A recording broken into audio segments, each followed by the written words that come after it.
Bien bonjour et surtout bienvenue dans cette nouvelle vidéo. Aujourd'hui on se retrouve à nouveau pour parler de garde-robe minimaliste.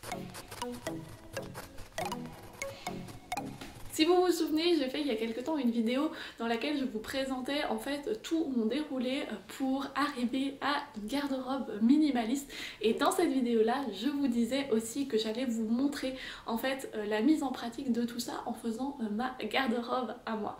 Donc si jamais vous n'avez pas encore vu cette vidéo, je vous mets le lien dans la barre d'infos ainsi que dans le petit i. Et si vous avez déjà vu la première vidéo, et bien on est tout bon, on peut se lancer dans la partie pratique. Et du coup je vais vous montrer tout ce que j'ai fait ces derniers mois pour créer ma garde-robe minimaliste. Et on a un soleil plutôt mal placé, j'espère que ça vous dérange pas trop. Une question qu'on me pose très fréquemment sous mes vidéos garde-robe minimaliste, c'est combien de fois je change ma garde-robe minimaliste.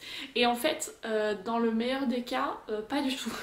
Dans le meilleur des cas, on devrait avoir une garde-robe minimaliste qui dure vraiment un long moment. Moi personnellement, j'ai traversé des phases de vie un peu différentes, c'est-à-dire que la première garde-robe minimaliste que je vous avais présentée dans cette vidéo-ci, eh bien je l'ai portée pendant je crois 2 ans et c'était le premier test que je faisais et comme j'ai évolué ensuite en tant que personne, mes goûts aussi ont évolué et du coup cette esthétique noir-rouge n'était plus du tout la personne que je suis actuellement et du coup j'avais besoin de changer un peu. Du coup je suis allée vers des tons un peu plus terre, neutre, donc du orange, du brun, tout ça. Et j'aimais beaucoup, j'adorais cette garde-robe. Mais après ça, eh bien, je suis tombée enceinte. Et du coup là maintenant cette garde-robe que je veux créer avec vous, c'est celle que du coup j'ai mis après ma grossesse. J'ai récupéré plein de choses de la garde-robe précédente. Mais il y a aussi beaucoup de choses qui s'étaient du coup accumulées dues à cette phase de grossesse et d'incertitude et de corps en mouvement. Du coup j'avais envie de faire un grand renouveau dans cette garde-robe pour repartir dans une garde-robe minimaliste comme celle que du coup je vous avais présentée il y a plusieurs années, de repartir sur cette idée de vraiment avoir une seule tenue variable au quotidien en fonction de la température et de la météo.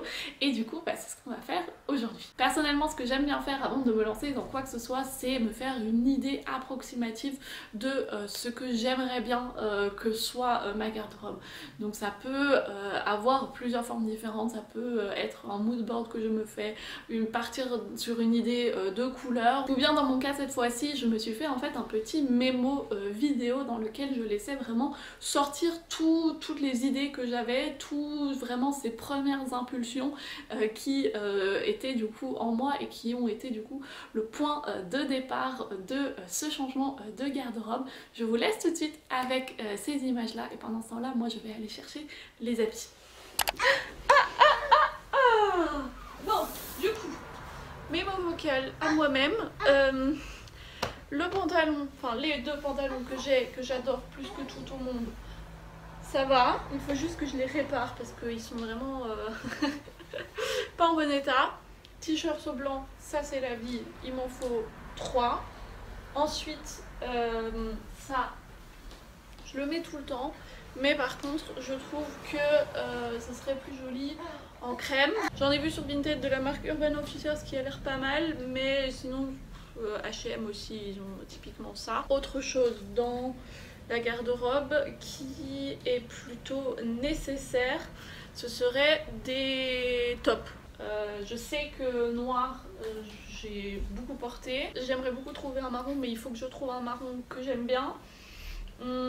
Du blanc, mais alors quelque chose où on voit pas trop. Ensuite, autre chose très importante qu'il faut absolument que je mette dans ma garde-robe, parce que du coup ça fait partie des habits, soit parce que je le porte comme ça, soit parce que je le porte avec les cheveux attachés, 2 voire 3 chouchous comme ça, genre ample, vraiment genre crunchy, mais de la couleur du pantalon ou couleur crème beige, enfin dans ces directions là, ça pourrait être pas mal. Une paire de chaussures, une paire de baskets blanches et beige, donc là faudra encore que je vois, parce que là j'ai pas encore trouvé. J'aime bien les Veja, elles sont grave jolies, mais je sais pas si j'ai le budget pour ça, sachant que ce serait la première fois que j'ai une paire de baskets blanches. Du coup il faut aussi des chaussettes blanches, des chaussettes à basket blanches. Quoi d'autre? Je crois que ça c'est tout pour les basiques. Du coup, si vous vous rappelez bien de la précédente vidéo, la première chose que je vous conseille de faire, c'est un tri réfléchi de ce que vous avez déjà. Moi, ce tri, je l'ai fait il y a quelques mois cet été. Et donc, je vous laisse tout de suite avec l'analyse à chaud des résultats de ce tri. Du coup, j'ai sorti déjà là toutes les choses de ma garde-robe que je n'ai pas mis ces dernières semaines et on va analyser un peu pourquoi je l'ai pas mis, mais aussi du coup ce que j'aime bien à cette chose, donc pourquoi elle est encore dans ma garde-robe et par contre pourquoi du coup je l'ai pas mis. Ça c'est une chemise sublime, j'adore les couleurs, je l'ai trouvée en friperie, donc le fait de trouver quelque chose en friperie qu'on aime bien, souvent ça lui rajoute une valeur parce que il est en plein milieu de trucs qu'on n'aime pas du tout. On a un peu l'impression d'avoir trouvé la perle rare, mais malgré le fait qu'elle soit magnifique, je ne la mets absolument pas. J'aime pas mettre des chemises et en plus de ça j'aurais dû recoudre les boutons sur les manchettes parce que du coup les manchettes étaient trop grandes pour moi, donc voilà, malheureusement ça je ne le mets pas et je crois que je vais le vendre parce que je ne le mettrai jamais. Cette chose-ci qui pend depuis 300 ans sur ma garde-robe, qui est une petite écharpe qui est juste trop belle, que j'avais achetée pas pour la mettre en écharpe mais pour la mettre dans mes cheveux pour jouer à la petite fille dans la prairie. Et bien que je trouve ça magnifique sur les photos et sur les autres, sur ma propre personne, je trouve ça un peu ridicule. Donc cette écharpe a le droit de trouver un nouveau propriétaire. Ensuite on a ce petit haut qui est un de mes t-shirts préférés et la seule raison pour laquelle je l'ai pas mis ces derniers temps, c'est que du coup j'ai envie d'arrêter de mettre du noir et je trouve que ça fait du coup trop dur, mais je l'adore plus que tout, donc ça va aller dans la pile des trucs que je garde quand même parce que je les aime beaucoup et que du coup on va voir, peut-être que je le remettrai un jour. Ensuite dans la même catégorie je pense qu'on va avoir ce gilet que je trouve aussi magnifique mais que ces derniers temps j'ai pas mis juste parce que je trouve les couleurs trop foncées et que je suis en ce moment dans un truc de couleur claire. Ensuite on a un petit pull, il fait actuellement 30 degrés dehors, j'ai pas besoin de vous expliquer pourquoi je ne le mets pas. Je l'ai beaucoup mis cet hiver, par contre je déteste le fait que les pulls, ça faut m'expliquer pourquoi est-ce que les pulls ils ont ce genre de truc là sur les côtés, est-ce que... quoi? Donc ça je vais quand même le garder et je vais voir si je le remets en hiver. Ce pantalon-ci, il y a des poches très petites donc pour le quotidien c'est pas pratique pour mettre des trucs dedans. Par contre je le trouve beau et élégant donc je pense que je vais le garder comme pantalon genre de... quand j'ai envie d'être habillée un peu plus chic. Ensuite on a ici du coup une petite combi que j'avais achetée sur Vinted sans vraiment y réfléchir parce que je la trouvais jolie, qu'elle est en lin donc voilà, le matériau est aussi pas mal cool. Mais par contre, eh bien quelqu'un m'explique l'intérêt d'avoir un truc court mais à manches longues. Il y a probablement des gens qui aiment bien porter ça, mais moi si j'en viens au point de mettre un short parce qu'il fait vraiment chaud, eh bien je n'ai pas envie d'avoir des trucs à manches longues sur mes bras. Cette grande chemise en mousseline que j'ai achetée parce que je suis un peu une victime d'Instagram. J'ai adoré la porter pendant ma grossesse, j'ai adoré la porter pendant mon accouchement, j'ai adoré la porter juste après mon accouchement pendant tout le mois qui a suivi où j'étais au lit avec bébé et tout parce que c'était très pratique pour avoir un truc qui soit long, qui ne soit pas autour du ventre, qui soit facile à ouvrir pour allaiter ou quoi, et dormir dedans aussi, c'était hyper agréable. Mais depuis je ne la mets plus. Je la trouve juste genre trop oversize, trop de tissu, trop de... Voilà. Par contre ce que j'adore c'est la couleur, ce que j'adore aussi plus que tout c'est le tissu. Donc clairement trouver d'autres habits dans ce matériau là, comme par exemple ce pantalon, vraiment cool parce que c'est très agréable à porter, c'est très léger aussi en été. Mais je vous avoue que cette chemise... je vais essayer de la laisser encore un peu dans ma garde-robe pour voir si je la mets, mais sinon elle va aller dans le sac de mes affaires de grossesse pour la prochaine fois. Ensuite on a ce pantalon-ci qui a un peu le même effet que la chemise que je vous ai montré tout à l'heure. Je l'ai trouvé en friperie et le fait de trouver un truc de cette couleur là en friperie qui soit à ma taille, et c'est un truc qui arrive très rarement. Du coup je l'ai tout de suite pris et je l'aime mais sans vraiment l'aimer parce qu'il est taille basse et le taille basse c'est pas hyper flatteur. Surtout quand on vient d'accoucher et qu'on a un petit ventre de maman, le taille basse vraiment genre ça met rien du tout en valeur. Du coup coup je le mets jamais. Par contre je sais que je l'ai mis beaucoup au début de ma grossesse parce que c'est un des seuls trucs que je pouvais mettre avec mon ventre qui grandissait. Du coup ça va clairement aller dans le sac des trucs pour la grossesse. On a ce petit short que j'ai adoré mettre pendant des années, vraiment je crois qu'il a 4-5 ans ce short. Chaque été je le sortais pour juste mettre un truc vite fait pour sortir le chien ou quoi, vraiment hyper pratique, il a des poches, il tient bien et tout. Par contre la couleur et il est quand même très ras la fouf. Il faut pas faire de position bizarre sinon on voit tout entre les jambes. Donc ça vraiment malheureusement c'est pas possible. Après on a cette magnifique petite blouse que j'avais trouvée aussi de seconde main. Et ça c'est typiquement le genre de truc que je mets parce que parfois j'ai des phases comme ça où je retombe amoureuse de ce style un peu bohème, hippie, fleuri, années 80, un truc comme ça. Et j'aime beaucoup ce style et c'est un style que j'aimerais beaucoup avoir mais que je n'ai juste pas et vers lequel je ne gravite pas au quotidien. J'ai juste envie de le garder parce qu'il me fait du bien visuellement mais je l'ai vraiment mis une fois, 2 fois peut-être. Ensuite on a ici un petit truc à manches longues, j'adore la couleur, la seule raison pour laquelle je l'ai pas mis c'est parce que, encore une fois, il fait 30 degrés dehors. Donc ça je garde. Ces petits t-shirts, j'adore aussi leur couleur, leur tombée, tout. Mais juste, je les ai pas mis en ce moment parce que je préfère, comme je vous ai dit, les couleurs un peu plus claires en ce moment. Donc je pense que je vais racheter exactement ces t-shirts là, mais en blanc. Ok, on a presque fini. On a ensuite ici 2 leggings noirs, j'en ai 2 parce que du coup je les mets tellement souvent qu'il y en a un qui est toujours au sale et l'autre que je peux mettre, mais je vous avoue que comme j'essaye de partir un peu du noir, et je ne les ai pas mis ces derniers temps. Ce petit haut qui est un petit haut que je mets par défaut.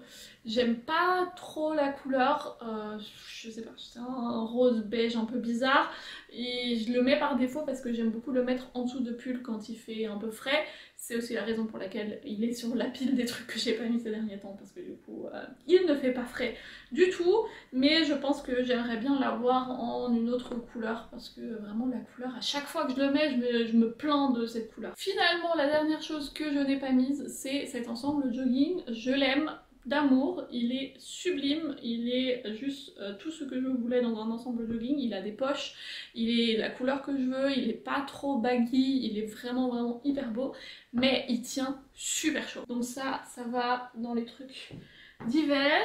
Et du coup voilà. Maintenant que j'ai donc passé les 2 premières étapes, celle du tri et celle de la réflexion, et bien on va passer à l'étape numéro 3 qui est la définition des besoins et des contraintes. C'est une étape qui en soi ne prend vraiment pas longtemps mais qui a toute son importance parce que si on ne définit pas au préalable nos besoins et nos contraintes, on peut créer une garde-robe qui est peut-être en accord avec ce qu'on a trié juste avant mais qui a des lacunes, des choses qui manquent ou bien quelque chose qui va durer un moment spécifique, une saison, un moment de vie mais qui ne va pas être dans la longévité, ce qu'on veut absolument éviter. Pour ma part les besoins que j'avais c'était une garde-robe qui était facile à porter au quotidien, qui était confortable tout en étant quand même un minimum habillée. Parce que confortable ça peut être aussi je me promène en jogging toute la journée. Et bien que vous me connaissez, j'adore porter des joggings, et au quotidien c'est pas forcément l'image que j'ai envie de renvoyer ni aux autres ni à moi-même.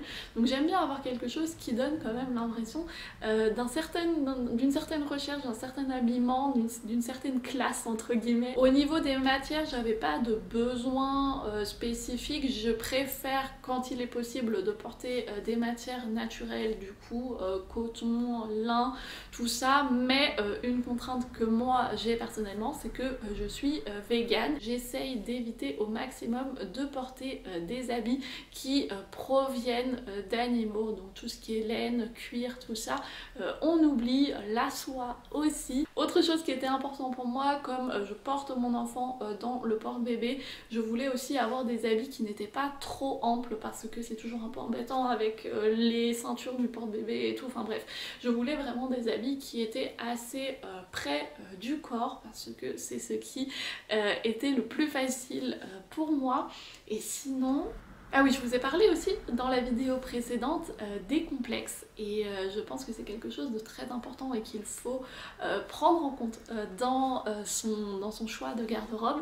Moi par exemple, j'ai très peu de complexes par rapport à mon corps, mais il y en a un, c'est pas vraiment un complexe, mais c'est un truc avec lequel je me sentais, bah on est sur quelque chose qui change quand même, mais avec lequel je ne me sentais pas encore totalement à l'aise, c'est les poils sur mes jambes. Donc si vous me suivez depuis un moment, vous savez que j'aime bien garder mes poils sur mes jambes. Il y a des jours où ça ne me dérange absolument pas, où je suis dans un état d'esprit combattante à affronter tout le monde avec mes petites jambes poilues, mais il y a des jours où bah pas forcément. Du coup jusqu'à présent porter des shorts en été c'était quelque chose qui était assez difficile pour moi, mais l'été dernier je me suis vraiment habituée de plus en plus à ça et du coup eh bien je me suis dit que j'allais quand même intégrer des shorts dans ma garde-robe, mais en n'abusant pas non plus parce que je sais que ça allait être quand même quelque chose que je n'allais pas porter tous les jours. Du coup pour l'été il fallait que je pense au fait d'avoir des trucs longs mais quand même du coup léger. Maintenant que tout ça c'est dit, passons-en à ce qui constitue ma garde-robe. De ce côté là on a tout ce qui est actuellement dans ma garde-robe du coup pour la saison automne-hiver, et on commence directement par ce que je porte, je pense que ça sera le plus simple. On a ce pantalon comme ça taille haute, j'en ai deux qui sont exactement les mêmes. De base ils viennent je crois de chez Jennifer, mais du coup j'ai réussi à en trouver deux pareils sur Vinted et ceux-là vraiment je les aime plus que tout au monde. Je les ai fait réparer, du coup j'ai fait réparer les braguettes sur les deux pantalons, j'ai mis aussi dedans des nouvelles poches, j'ai changé aussi quelques coutures au fil du temps pour que ça s'adapte le plus possible à ce que j'aime bien. Une autre chose que j'ai du coup remplacé dans mon dressing, c'est mon legging noir. Voilà, couleur comme ça. La marque, c'est une marque éthique qui s'appelle Living Craft. C'est comme ça que ça s'appelle. J'essaierai de vous mettre toutes les références dans la barre d'infos au cas où tout n'est pas de marque éthique ou de seconde main. J'ai aussi acheté quelques petits trucs neufs dans des magasins pas ouf, mais comme j'avais déjà dit dans la vidéo précédente, je pense que lorsque c'est fait de manière réfléchie et ponctuelle et pas à outrance tout le temps, eh bien je pense que c'est ok. Chacun a son avis là-dessus, mais moi personnellement je trouve ça ok, et c'est le cas notamment pour le pull que je porte actuellement, que j'ai acheté aussi du coup en 2 fois. Ces deux petits pulls là je les adore, ils tiennent vraiment bien chaud, ils sont agréables à porter, et comme j'ai dit aussi ce qui est important pour moi c'est qu'ils soient près du corps, et la couleur superbe. Ils font des petites bouloches, mais une fois qu'on passe dessus avec la déboulocheuse, vraiment ça donne un truc que je trouve quand même assez joli. Bien sûr c'est pas l'espèce d'effet doux qu'ils ont au début quand on les achète, mais je trouve quand même que ça va, donc ça va être quelque chose que je vais pouvoir garder parce que je trouve qu'il fait pas directement vieux, alors que ça fait déjà toute une saison que je l'ai, et c'est passé avec ce genre de matériau là, c'est un peu le problème, c'est que ça fait très vite vieux et porté et tout, mais je trouve que sincèrement ça va. Et d'ailleurs celui-là, quand j'ai fait réparer les braguettes de mes jeans, et ben j'étais pas prête parce que du coup les nouvelles braguettes ça soit des vraies tirettes, genre avec des bons matériaux, pas ceux de la fast fashion comme ça qu'on met qui sont pas chers. Et du coup j'avais l'habitude de pas fermer mes braguettes quand je mettais mes pantalons à la machine, et du coup ça m'a fait 2 trous dans ce pull là. Donc ce que j'ai fait de 1 maintenant, c'est que je ferme tout le temps les braguettes avant de mettre les pantalons au sale, et j'ai regardé un petit tuto sur YouTube comment réparer les trous sur les pulls en maille, et je sais pas si vous voyez où est le trou, moi je ne le vois pas, mais en tout cas du coup j'ai réparé comme ça les 2 trous, et ça je pense que c'est une clé aussi quand on a une garde-robe minimaliste avec des habits qu'on aime bien comme pour les pantalons, et ben on va se donner de la peine pour les garder en forme, pour les réparer, pour dès qu'il y a des taches ou des trous coup essayer vraiment d'agir directement. Et en parlant de tâches, je vais prendre celui-là que j'ai sorti du coup de mon panier à linge sale parce qu'il doit absolument être lavé. On a ce petit pull col roulé. Celui-là, je crois que de base il vient de chez Shein, donc pas besoin de vous expliquer le pourcentage de polyester dans cette chose, mais je l'avais trouvé de seconde main et vraiment je l'adore. Je suis amoureuse de ce pull, je l'ai depuis déjà 2 ans maintenant et je l'aime toujours comme au premier jour, mais je vais devoir sortir 2-3 petites taches qui apparemment ne sont pas parties au dernier lavage, donc je vais devoir voir ce que je peux faire pour ça. Sinon, dans mon dressing, ensuite, on a 2 types de basiques qui sont du coup des t-shirts. J'ai 3 t-shirts manches courtes, 3 t-shirts manches longues. Et puis, comme je vous disais dans le petit mémo vidéo que je m'étais fait au début, j'avais absolument envie d'un cardigan qui ressemblait du coup à celui que j'avais du coup en marron. Et j'en ai trouvé un comme ceci, en blanc crème. Je crois qu'il vient de chez H&M. On va passer à la deuxième pile qui sont du coup les ensembles jogging. Donc j'ai celui-ci. Je ne saurais pas vous dire la marque de cette chose. Vous me demandez souvent dans les vidéos quand je le porte de quelle marque il est. Il n'y avait pas de marque à l'intérieur. Je l'ai acheté sur Vinted aussi. Par contre, l'ensemble jogging suivant, ça je peux vous dire, il vient de chez H&M et c'est un ensemble jogging tout à fait basique comme ça en beige, mais que j'avais acheté du coup pendant ma grossesse. Du coup, je l'ai acheté en L. Je voulais le remplacer parce que ça fait quand même très baggy quand je le porte maintenant que je ne suis plus enceinte, mais je vous avoue que bah, j'aime beaucoup. C'est très agréable d'avoir quelque chose qui tombe aussi large et tout. Il y a vraiment des jours où juste bah, c'est ce dont j'ai besoin. On termine la garde-robe actuelle par les 2 pulls que j'utilise en ce moment comme pyjama. Donc ça aussi c'est 2 pulls que je portais pendant ma grossesse. Donc voilà, ça c'est ce que j'utilise en ce moment pour dormir. On va pas faire un épilogue là-dessus.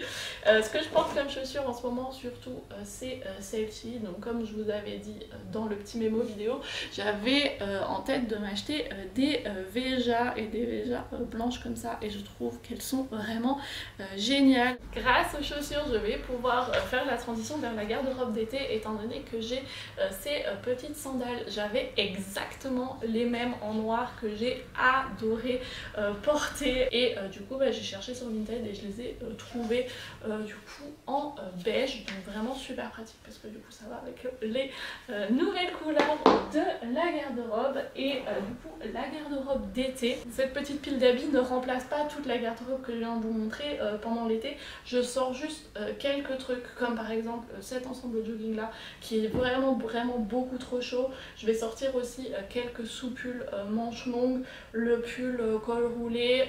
De ceux-là probablement je vais en garder qu'un seul dehors, et je vais garder le cardigan et les t-shirts, et sinon bah, du coup je remplacerai les cintres vides par ce qui se trouve ici. J'avais envie d'avoir quelque chose du coup sans manches et tout pour l'été, et j'ai trouvé ceci que j'ai acheté chez Zara. Je m'étais dit que j'allais en racheter un 3e pour en avoir 3 parce que vraiment je les aime beaucoup et je les ai vraiment mis tous les jours cet été. J'ai trouvé très agréable, du coup je m'étais dit bah pourquoi pas en acheter un 3e. Je crois que c'était 2, 3, maximum 4 semaines après que j'ai été acheter ces deux-là, que je suis retournée dans le magasin pour voir s'il y en avait un 3e. Et bien ils n'étaient plus en rayon, ils n'existaient tout simplement plus, ils étaient introuvables. Et vraiment ça m'a choquée parce que moi qui étais tellement plus habituée à acheter des trucs dans des enseignes comme ça, et bien ça m'a flashé à quel point et bien ils font des rotations vite quoi, à quel point les trucs sont mis en rayon rapidement et ressortis du rayon rapidement. Vraiment ça m'a... ouais, je sais pas, ça m'a un peu bluffé. Ensuite on a du coup 2 shorts, une fois un en lin et une fois un en mousseline, gaze de coton, je sais pas comment vous voulez appeler ça, mais vraiment meilleure matière qui existe au monde. Et ensuite on a du coup 2 pyjamas aussi pour l'été qui sont du coup juste 2 grands t-shirts. On va finir par mes 2 pièces favorites de mon dressing d'été.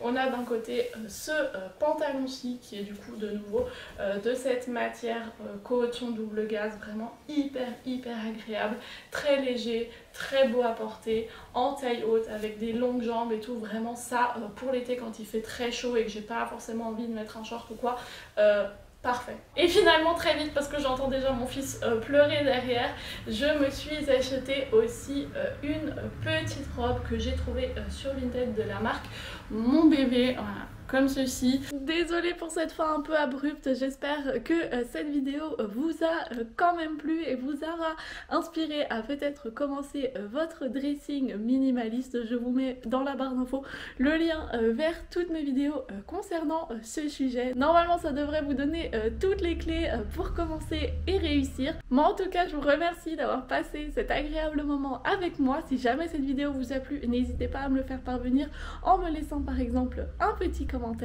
Nous on devrait se retrouver la semaine prochaine pour une nouvelle vidéo et peut-être entre temps pour un nouveau vlog, et d'ici là je vous fais plein de bisous.